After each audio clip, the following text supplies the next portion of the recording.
I want you to spread the word about the first Friday of each month in these services. Let me tell you how, when I believe there was an impartation of the anointing in my life. It was in 1978. I think it was 78, but I know this. It was the very first healing service that Benny Hinn had at Calvary Assembly of God in Winter Park, Florida. I was attending that church.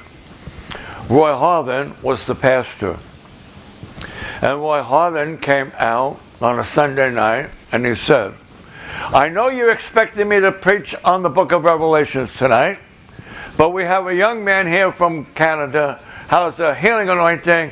We're going to have a healing service. And I said, what is that? And people said, they're going to pray for people. Well, I had several problems. Number one, when I was 16 years old, I was on my way to Canada on a motorcycle, and I had a very bad motorcycle accident. I hurt my leg. There's more involved in that. Then I used to race horses, Riders and Pacers in the sulky. It's very dangerous. I had a lot of accidents. And I had one accident. I was racing a horse. The horse's name would Take Two. And the horse didn't like the hobbles, and it would stumble. And it was very strong. They're very strong. And when you're in that sulky, there's a lot of leverage between you and the bit. It's not like you're on their back. It's a different kind of leverage. And they're very strong. I was a very muscular 135-pounder. Very true. Actually, I might have weighed 137 pounds. If that was if it rained. Now watch. I was very good racing in the mud. I was very good in the mud. I was young and took risks. And I would fix my glasses with tape and have my helmet down. And I have a little crack. Like I was very good in the mud. Well, the horse was acting up. I was the number 2 spot. And they take it off. And I said to the other drivers, go around me, he's going down. I said, go around me, he's trying to go down. The horse was trying to put his head down and flip. And it was strong. And I kept telling everybody, get around me, so I didn't cause an accident with them. I made it to the quarter pole. And I was behind everybody now because I let them all get ahead of me. And he did a tumble sauce. He put his head down. He flipped me. I flew over his head. I landed on my hands. And both wrists snapped. And I heard them snap. And this is what I said. Dear God, the track is hard today. That's what I said. And my wrist snapped. And the first thing you have to do is get the horse down.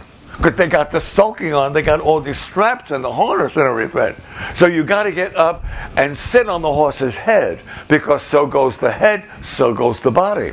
I'm sitting on the horse's head because I don't want him to get up and jump over the rail or cause accidents with the other horses. So I'm supposed to keep him down until the horses pass again. It was a half-mile track and you went around twice. And I hear the horse is down.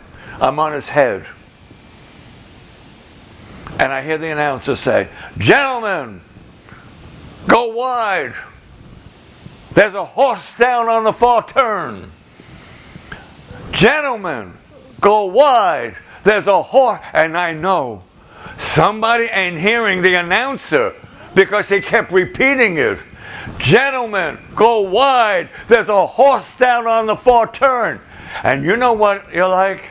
You're the skinny kid on the horse's head, and there's a stampede of horses coming to you, and you know somebody ain't going wide because the announcer is screaming out. They come around. I got the horse's head down. They all passed me except the last horse. Ran me over.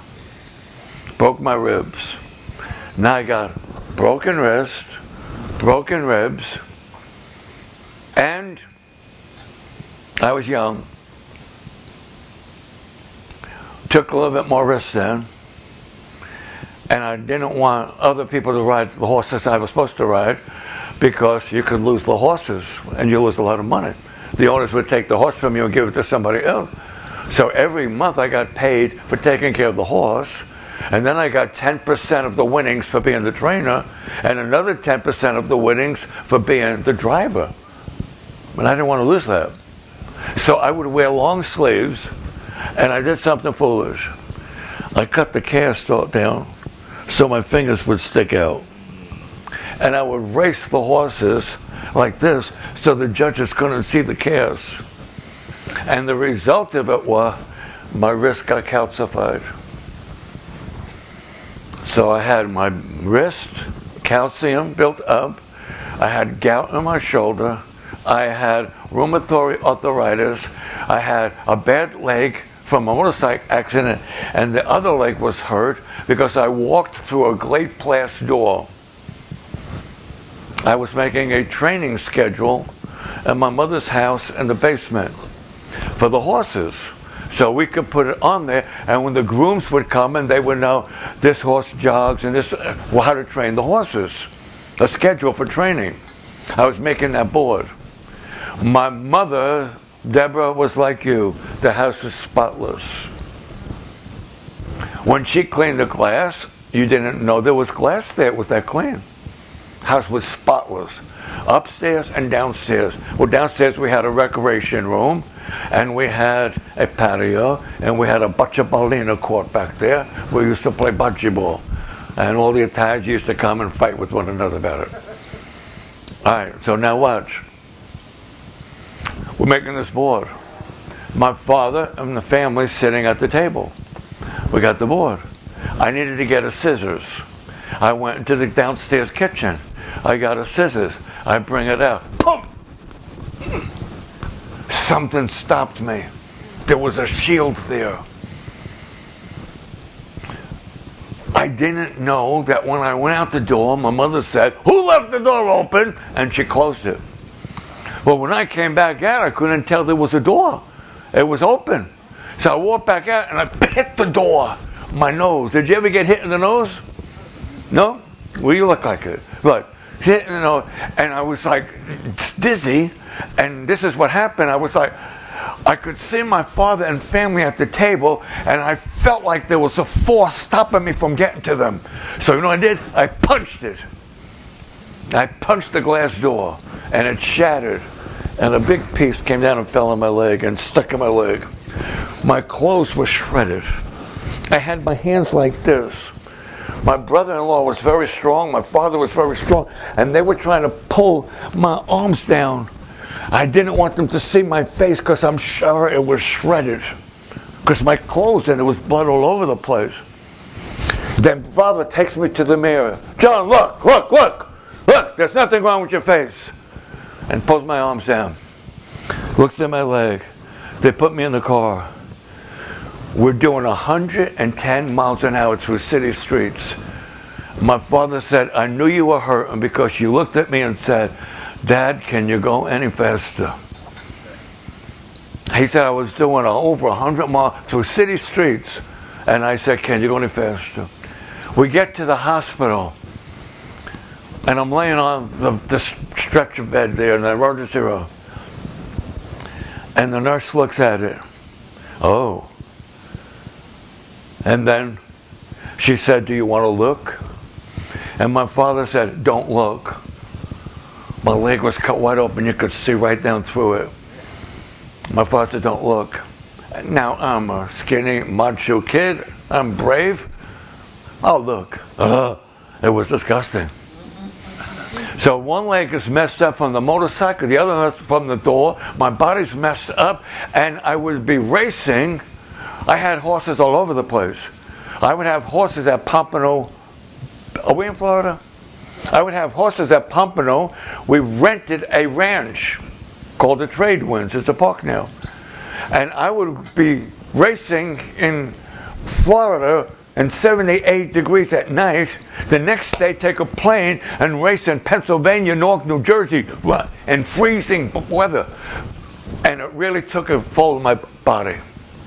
1978, I think it was. Benny Hinn's first service in Orlando, healing service at Calvary. And he says, any of you that have arthritis, stand. Well, I knew I had arthritis because the doctor told me I was taking medication for it. When I stood, the power of God went right through me. And I knew I was healed from arthritis, but I didn't know I also was healed from everything that day. And there was an impartation of the healing anointing.